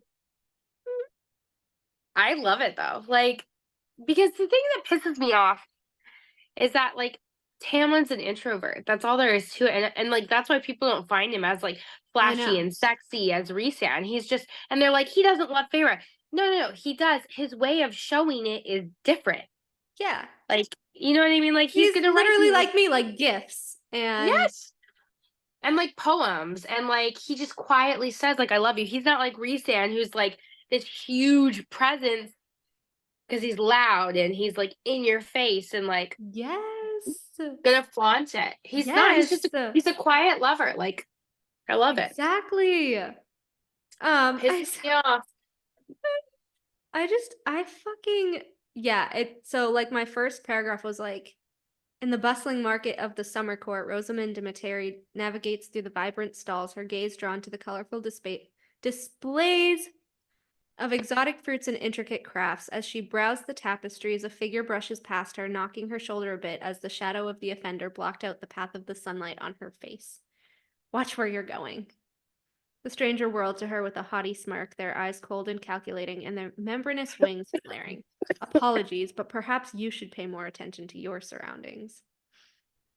I see you're from the night court, and I see you're from the spring court. Typical of your kind. And what would you know about my kind, Rosebud? More than you think. Try me. Yeah. And It's good. She's like, wait, are you gonna write the next chapter? I will, yeah. Soon? She's Okay. like, your kind is known for your deceit and manipulation, and on top of that, playing with others like puppets on a string and playing the hero only when it benefits a personal agenda. And then he says, and yours for your naivety and frivolity, dancing through life like dandelion fluff, mindless and subservient. I love it. At least we embrace the light and the warmth of the sun instead of embracing the darkness like creatures from the dregs of hell. Better to embrace the shadows than to be blinded by the false freedom of open air. Ooh, I like that. That was really good. Those two sentences were good. Her green eyes glow with ire as she turns back to the stall, dismissing him. Angered by the insult, he places a hand on her shoulder out of instinct, and she whirls in a motion of pure fairy speed and agility as the male finds himself backed against the brick wall of the store across the cobblestone path from the vendors. His wings scrape against the rough surface uncomfortably as they splay. Cool metal bites at the skin of his throat, and she holds her long dagger to him, the emerald, ruby, and citrine gems in the hilts glimmering in the sunshine. Touch me again, filth, and I will give no warning before slitting your throat and watching your blood run as red as the rosebud you claim me to be. I love it. Her voice is quiet but firm. Her canines are slightly lengthened, her legs slightly between his, literally having him by the balls if she were to maneuver that knee up too quickly. His eyes rove over her, the feral gleam in her pale green eyes, to the haughtily raised chin, to the form-fitting white dress that does wonders for her. No, Nyx, not right now. Not the time. Of course, of all the females I decided to pick a fight with, it had to be an elitely trained one. And then he's just like, I don't have a lot of killing power and blah, blah, blah. Perhaps he's a coward. And he was like, all right, so more of a thorn than a petal. Got it. And you're more of a prick than any thorn could be. I'm getting really sick of the flower analogies. I hear them enough as it is. I love that. Oh my gosh. And they're just like fucking get into the fight. And it's like so good. It's so good. I love that. I'm usually like so bad at like arguments and shit. So I was like, I think those you have like some really good like couple liners in there with the prick and the row. Like loved it. Yeah. Oh my gosh, Melanie. I love it. I'm like so excited to read more about that. It's you gotta keep me posted on it. Huh? You gotta like keep sending me. I love when you send me your stuff and I just like read it. I'm like, oh, it's really good. But like you have to get published. I know. Like you're writing these amazing fan fictions. I'm like, girl, get published. I know. Did you see the fucking? So I read my stuff and I'm like, this is so bland. This is so basic. This is like so not even like Not at all. good. Whatever. You never think And then that like much. I sent you that thing from earlier that someone sent me on Facebook, and it was after I posted that whole the moonbeam theory about Reese, and someone's like, you need to make this a fanfic. When are you gonna write it as a fanfic? I need you to write this as a fanfic. And I was like, I actually do write fanfics, and like, here's my link or whatever. And so she said, oh my God, was literally reading your works last night. They are insanely beautiful with your writing style. I would literally give both of my kidneys to see you write your theory and come to life. I was like, I said, oh my God, I'm gonna cry. You need to get published. I said, maybe I'll write the fic once I finish Tog. I'm nearly done with Queen of Shadows, but I know most things about the series, because she was talking about me like writing in how he's like the 5 parts of all the species and everything, and she wanted me to write the fic in case SJM doesn't make it canon. Right, it resands the 5 parts of all the Starborn, Illyrian, Valg, Witch, the whole theory that we had. Yeah. And she was like, I need to read it. You need to write it as a fic. And like, I was just like, oh, I write fanfics. And like, I wasn't expecting your recruiter to be like, I was just reading your stuff. Because every time someone's like, I was just reading your stuff, I'm like, I don't think I'm a popular fanfic writer. Like, I have one kind of semi-popular fanfic. And it's been going on. The Acotar. Yeah. Yeah, but I've been writing it it's going to be 2 years on my birthday that I've been writing it. Wait, when's your birthday again? 4 days before yours. That's right, because we're both 24th. Yeah. April 24th. Wait, I want to write that down real quick. And so it does have 26,000 reads. I saw that. I was on it. What was it? I was so behind, but the other day I was like, which is good, but it's not like Izzy level. Ooh, I don't know who Izzy is. Really good. Who's Izzy? What the fuck is her username? Devastaner, I think. Okay, I gotta find it. Oh God. She writes these huge, like, literal books with like sequels and everything for Gwynrael and Illusion. They're Is she really incredible. She had like Trial of the Valkyrie, and then like, I don't know, something of the Valkyrie was like the sequel, and like fucking amazing. Like like she is someone who should get published. Like I read her and I'm like her writing is better than Sarah J. Maas's, honestly. Is it? I'm like, see, that's what I mean. Is like, there's so many people that need to, like, you're one of them that should be published. It just like grinds my gears. I'm like, I want you guys to publish your work. What the frick? Her username is Read These Fics on Instagram and TikTok. And her Read These Fics. And but she's so funny. She's the one that did the Lucian reel that I share all the time.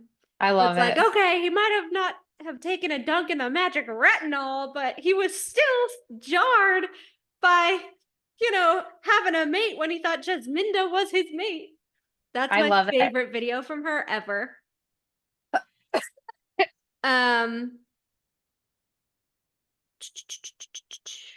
Yes, so her username is Deva Stanner, so it's Daeva Stanner, Stanner.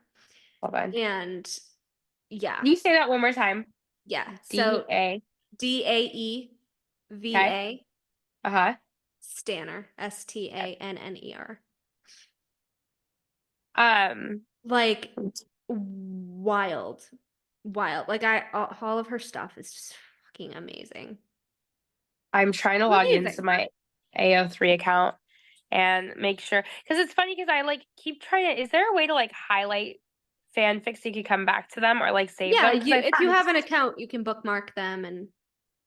Okay, I'm logging in because I thought I did that on your account.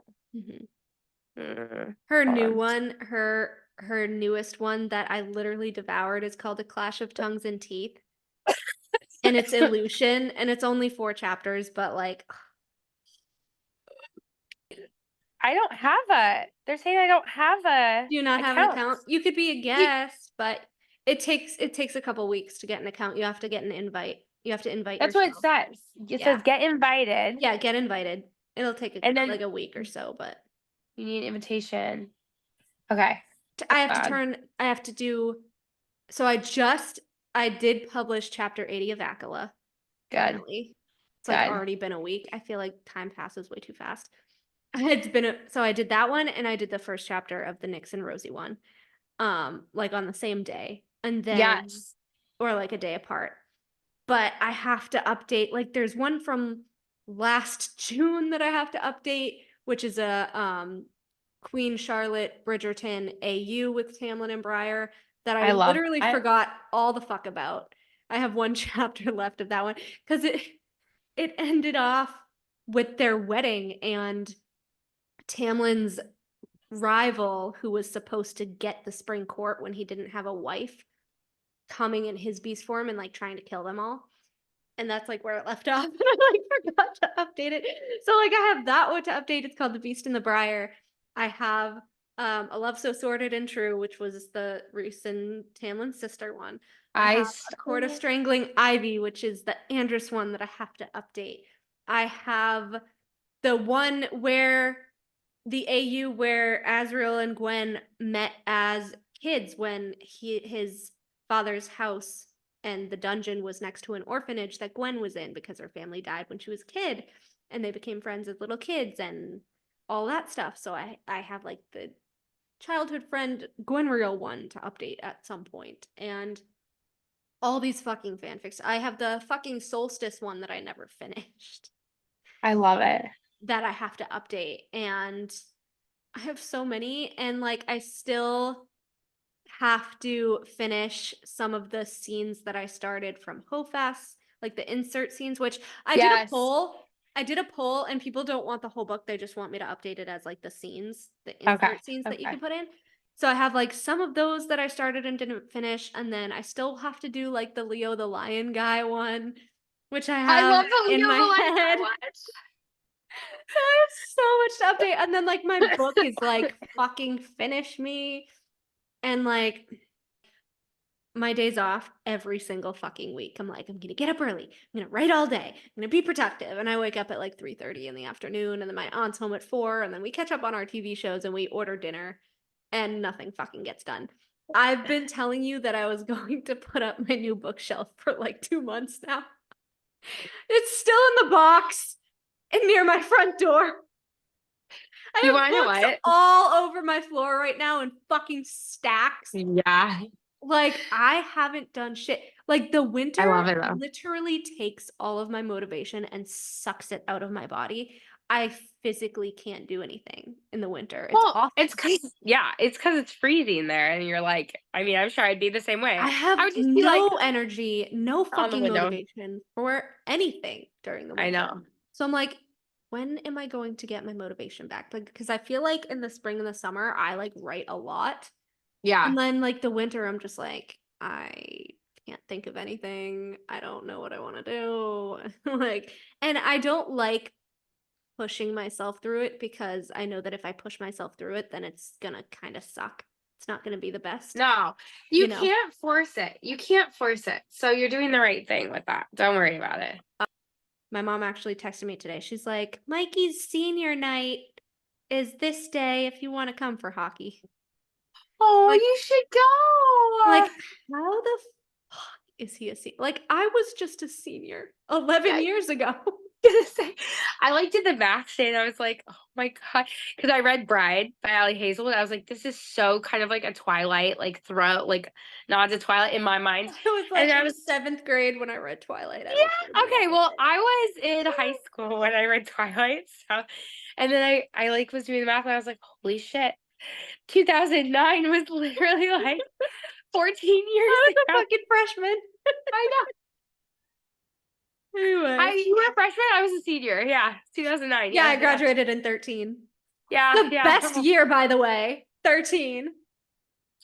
I don't deny that because 2009 fucking sucked. So I'll never forget that. It was an awful year for me personally.